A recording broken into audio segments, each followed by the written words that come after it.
আসসালামু আলাইকুম বন্ধুগণ। আজকে কোরআনের একটা কথা আমার ভালোভাবে স্মরণ হচ্ছে, বারবার স্মরণ হচ্ছে যে কোরআনে বর্ণিত আছে যে ইহুদি বা খ্রিস্টানের সাথে বা নাসারাদের সাথে মুসলমানেরা তোমরা বন্ধুত্ব করো না। আমি বারবার বেশিরভাগ জায়গায় যখনই দেখেছিলাম এই আয়াতটা, তখনই মনে পড়েছিল আল্লাহ কেন এই কথাটা বললেন, কেন তাদের সাথে সম্পর্ক ছিন্ন করার আল্লাহ ঘোষণা করলেন বা তাদের সাথে বন্ধুত্ব স্থাপন করতে নিষেধ করলেন। তো আজকে আমরা দেখতে পাচ্ছি ফিলিস্তিনে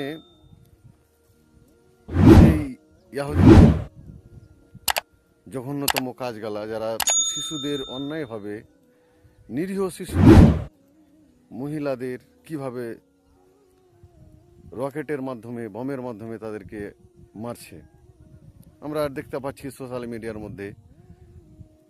কিন্তু মুসলমান এই কথাটা ভুলে গেছে যে আল্লাহ যেখানে বারবার নিষেধ করেছেন যে তোমরা তাদের সাথে সম্পর্ক করো না, তারা একে অপরের বন্ধু, ইহুদি খ্রিস্টানের একে অপরের বন্ধু, তোমাদের সাথে তাদের কোনো বন্ধুত্ব চলবে না। কিন্তু তবুও মুসলমান দেখেন আমাদের আরব কান্ট্রি, যে সৌদি আরব, কাতার বলেন, ইয়ামেন বলেন, বিশেষ করে কাতারের কথা বলবো। কদিন আগে দেখলাম যে তাদের উপরে বোমা হামলা করেছে ইহুদিবাদী সরকার।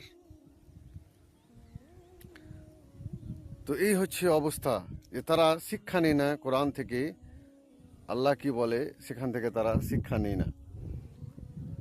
আল্লাহ যেখানে বারবার করে বলেছেন যে তোমরা ইহুদি এবং খ্রিস্টানের সাথে সম্পর্ক করো না, কিন্তু মুসলমান তবু ডোনাল্ড ট্রাম্পকে ডেকে, কাতারের যে রাজা আছে তাকে কোটি কোটি টাকার জাহাজ উপহার করলো। আর বিপরীত পক্ষে কি দিল ডোনাল্ড ট্রাম্প? তাদেরকে বিমান হামলায় আক্রমণ করে বসলো ইসরায়েল, আমেরিকার বন্ধু। তো এই হচ্ছে তাদের অবস্থা, বা এই হচ্ছে তাদের সিচুয়েশন, যে তারা কেউ নিজের একে অপরের নয়, মুসলমানের তো নয়ই, তারা মুসলমানের তো শত্রু, আর আমরা তাদেরকে বন্ধুরূপে গ্রহণ করছি আর বন্ধুরূপে বরণ করছি। আর এখন কাতার কি বলবে? কাতারের, কালকে দেখলাম কাতারের যে প্রধানমন্ত্রী আছে বা ওখানকার যে শাইখ আছে বড়, সে বলছে যে আমরা এই হামলাতে খুব নিন্দা জানাচ্ছি। শুধু নিন্দাই জানাতে পারবে? আরবের যত দেশ আছে, মুসলিম কান্ট্রির যত দেশ আছে, তারা শুধু নিন্দাই জানাতে পারবে আর বাক্য বলতে পারবে, আর তার উপরে কিছু করতে পারবে না। এই হচ্ছে আমাদের মুসলমানের ঈমান।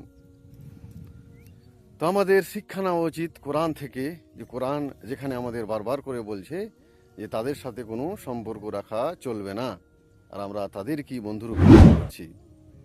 তো এদের সাথে সে আচরণ হওয়া উচিত না উচিত নয়, সেটা আপনারা কমেন্ট বক্সে জানাবেন।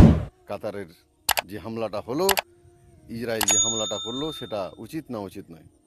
ভালো থাকেন সবাই, সুস্থ থাকেন সবাই।